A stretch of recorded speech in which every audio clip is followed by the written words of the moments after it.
ये तो मिस खीरा, मेरा मतलब कियारा है। इतनी अमीर लड़की मुझसे शादी क्यों करेगी? नहीं, ये सच नहीं हो सकता। मैं और आरके इंडस्ट्रीज की मालकिन, मानता हूँ आपने मेरी मदद की है, लेकिन इस बात पर फिर भी मैं यकीन नहीं कर सकता। कृपया मजाक मत कीजिए और मुझे जाने दीजिए। आप अमीर लोगों के चक्कर में मुझे नहीं पड़ना। जाना चाहते हो तो चले जाना, लेकिन एक बार ये फोटो भी देख लो। सावित्री के इशारे पर एक मेड ने वेद को एक आधा फटा हुआ फोटो फ्रेम किया। आखिर ऐसा क्या था उस तस्वीर में जिसे देखकर कांप गया था वेद? चलो हमारे साथ।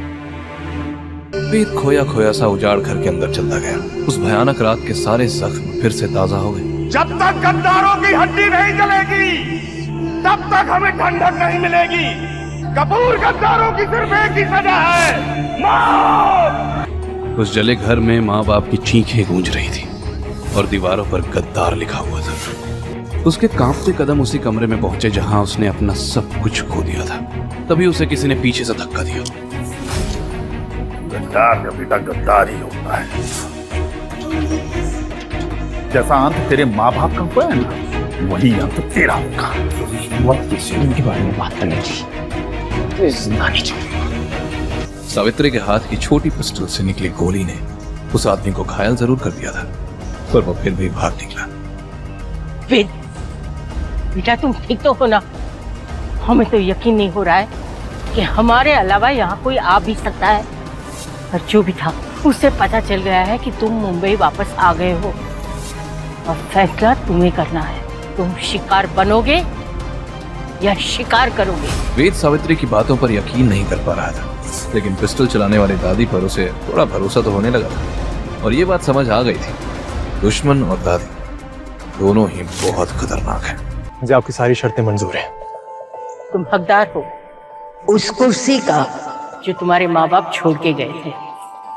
और सबसे पहले उस गद्दार को पकड़ो जो आरके इंडस्ट्रीज को बर्बाद कर रहा है, और तब जाके तुम वो कुर्सी के असली हकदार बनोगे। मंजूर है? मंजूर है। गाड़ी निकालो, हम रजिस्ट्रार ऑफिस जाएंगे। दादी, इतनी इमरजेंसी में क्यों बुलाया? मैं कब? तुम यहाँ क्या कर रहे हो? मिस खीरा, सॉरी मिस कियारा, राइट? ये डिलीवरी बॉय आपके साथ क्या कर रहा है? तो तुम दोनों पहले ही मिल चुके हो, अच्छी बात है। दादी मैं समझी नहीं, ये क्या हो रहा है? ये यहाँ पे क्या कर रहा है और हम यहाँ पे क्या कर रहे हैं? इस लड़के से तुम्हारी शादी हो रही है। दादी ये कैसा गंदा मजाक है? ये लड़का हम तुम्हें सवाल नहीं पूछ रहे हैं कियारा, ये हमारा फैसला है। और तुम तो जानती हो कि 10 दिन के भीतर अगर तुम्हारी शादी नहीं हुई तो आरके इंडस्ट्री में तुम्हारा जो रुतबा है एमडी का, वो तुमसे छीन जाएगा।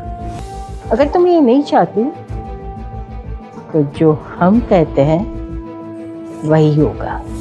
चलो।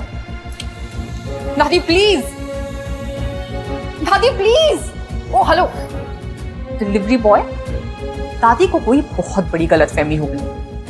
तुम उनकी उम्र और भरोसे का फायदा मत उठाओ। अभी जाओ और उन्हें सब सच बताओ। तुम कौन हो, क्या करते हो और यहाँ क्या कर रहे हो, वरना मैं। ये बदतमीज अमीरजादी सावित्री जी की पोती है। इस कड़वे खीरे को तो मैं सलाद बना के भी ना खाऊं। शादी की कस्में तो बहुत दूर की बात है। बहुत जिद्दी और अकड़ू है ये तो। I can't get married to this cheap despo. ये मिस खीरा को कैसे बताऊं कि वो खुद मेरी ही कंपनी में काम करती है। कितना सदमा लगेगा बेचारी को, कहीं खुद ही पागल खाने ना पहुंच जाए।